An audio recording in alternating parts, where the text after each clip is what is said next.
En primer lugar, lo de la gasolina era obviamente esperado, no se podía seguir manteniendo ese precio tan bajo. Ahora, el incremento por sí solo, la gasolina, no es suficiente en términos de restablecer lo que debería ser el ingreso adecuado por la venta de ese servicio en Venezuela. Pues además, por una razón muy sencilla, uno de los problemas fundamentales con el bajo precio de la gasolina es el contrabando de extracción. Si no hay un paquete completo de medidas que terminan de ajustar la economía en función de restablecer los equilibrios y permitir el crecimiento, que pasa entre otras cosas por el tipo de cambio, el precio de la gasolina, aún a 6 bolívares por litro, seguirá siendo muchísimo más barato que lo que se vende en Colombia. Un cálculo muy somero diría que todavía en Colombia se podría vender la gasolina venezolana a 100 veces el valor de lo que significa acá. Entonces, el incentivo para la extracción, para el contrabando de extracción de gasolina hacia Colombia, todavía sigue siendo muy alto. Si no se logra establecer, entonces, también el equilibrio en términos del tipo de cambio, va a seguir habiendo un problema con el precio de la gasolina. Y luego está el otro problema, que no es problema, era obviamente un resultado que no había manera de evitarlo, el costo, el incremento en el costo de transporte de mercancías, de pasajeros, que va a repercutir en el bolsillo del consumidor.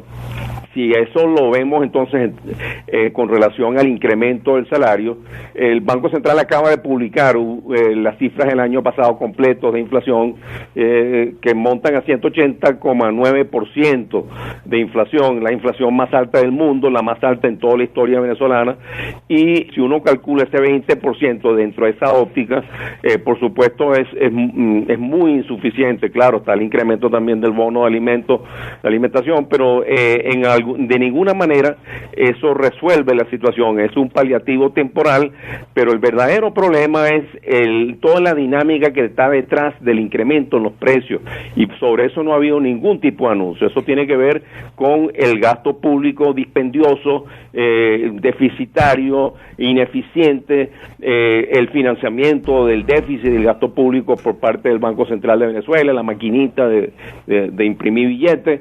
Está también la cantidad de controles y regulaciones que dificultan la respuesta al aparato productivo interno. El Banco Central acaba de publicar también las cifras de cómo cayó el Producto Interno Bruto del año pasado por toda esta serie de regulaciones.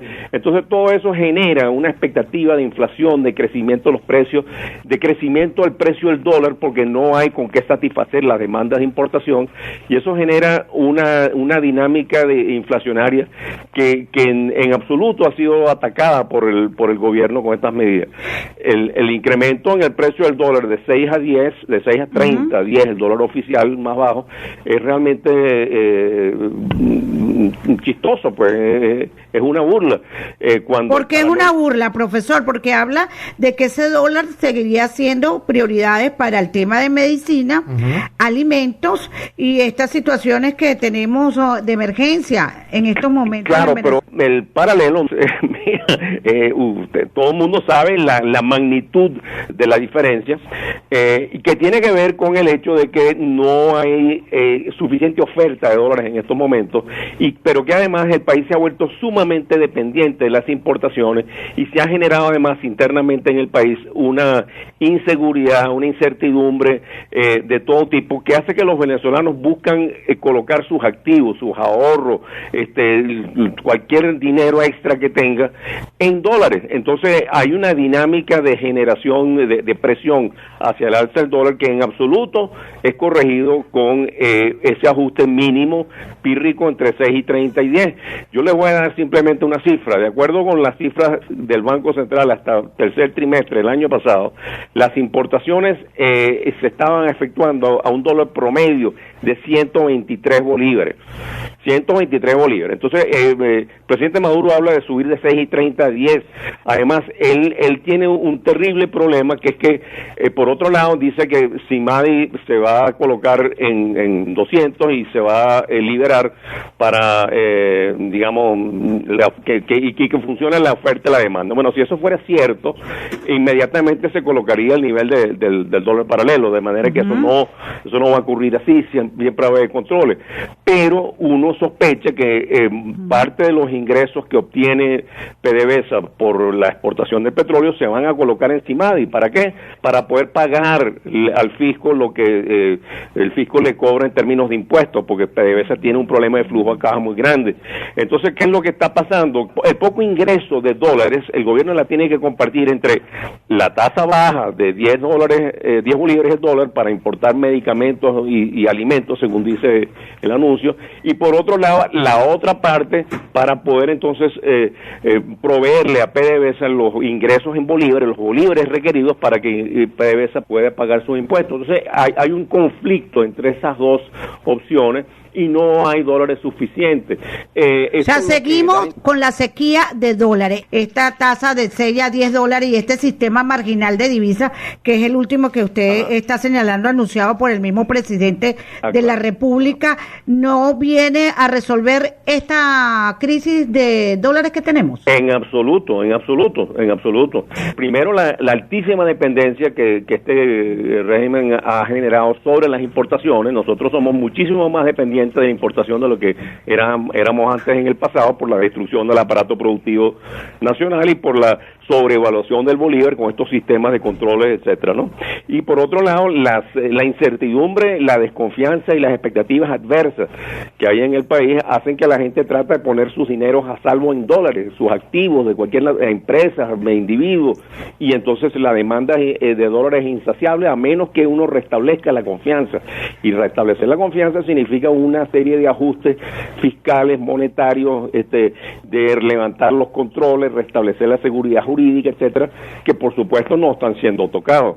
Entonces, mientras no se consiga en estas condiciones, la única manera de intentar restabilizar el precio de la divisa en un nivel que no sea excesivamente alto es conseguir financiamiento externo, porque además la dependencia del petróleo, el rentismo que se fomentó exacerbadamente en este país, nos colocó en una situación muy vulnerable, y ahorita el precio del petróleo a $25 el barril, si es que ese es el promedio que va a terminar en el año, en absoluto permite resolver los problemas de la necesidad de importación, los compromisos externos, el pago de la deuda, por ejemplo. Para que todos los que están en sintonía tengan claro, de acuerdo al análisis que usted realiza, seguimos con la sequía de los dólares, no se resuelve el tema de esta divisa y estas medidas son netamente para cubrir el déficit fiscal del país. Mira, están dirigidos a tratar de paliar el déficit fiscal, no lo van a cubrir, pero añaden algo en las cifras de ingresos fiscales, pero en la medida en que la inflación no se ataja, los gastos también del Estado son también crecientes, y entonces tampoco resuelve el problema del déficit fiscal. Yo quiero insistir en la necesidad de financiamiento externo. Para este año no hay manera de estabilizar la economía, restablecer las condiciones para el crecimiento, sin conseguir un generoso financiamiento externo. Y eso, por supuesto, vinculado a todo lo que dije anteriormente respecto a la necesidad de la estabilización macroeconómica, de sanear las cuentas fiscales, de eliminar la maquinita del Banco Central, de levantar los controles, todo eso. Pero el financiamiento externo es decisivo. Venezuela no tiene cómo afrontar sus compromisos externos sin un generoso financiamiento externo. Y ese generoso financiamiento externo no puede, aparentemente no hay quien lo pueda dar, prestar, sino los organismos internacionales tipo Fondo Monetario Internacional, vinculado con inversiones en proyectos del Banco Mundial, del Banco Interamericano de Desarrollo, de la Corporación Andina de Fomento. Los chinos no están en disposición o no están en capacidad de cubrir las necesidades que requiere el país en términos de financiamiento externo para este año. Ahora, conversamos con el presidente de la Academia Nacional de Ciencias Económicas, Humberto García Larralde, economista. ¿Cuántas veces no hemos escuchado que el país no aguanta? ¿Cuántas veces no hemos escuchado que, bueno, necesitamos asistencia económica del Fondo Monetario Internacional, del Banco Mundial y del Banco Interamericano? Y todavía el gobierno dice nada que ver porque esas políticas son neoliberales. ¿Hasta dónde podemos llegar entonces con esta situación? Bueno, mira, siempre se puede ir más abajo. El fondo no es, uno no puede decir, mira que ya tocamos el fondo, tenemos que rebotar, no, el país rebota cuando hay políticas adecuadas y cuando la gente ya manifiesta su indisposición a seguir aguantando esta situación.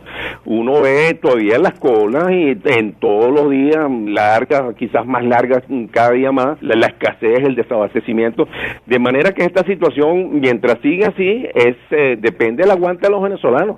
O sea que todo depende del aguante. Ninguna disposición, yo diría incluso que las medidas anunciadas por el presidente Maduro ayer son una especie de saludo a la bandera. Él reconoce que hay que hacer algo, pero él no entiende qué es lo que hay que hacer, ni las dimensiones del problema, y también tiene, supongo yo, una serie de presiones internas en su partido que le impiden, por ejemplo, ir a negociar con el Fondo Monetario Internacional para obtener las divisas que necesita el país.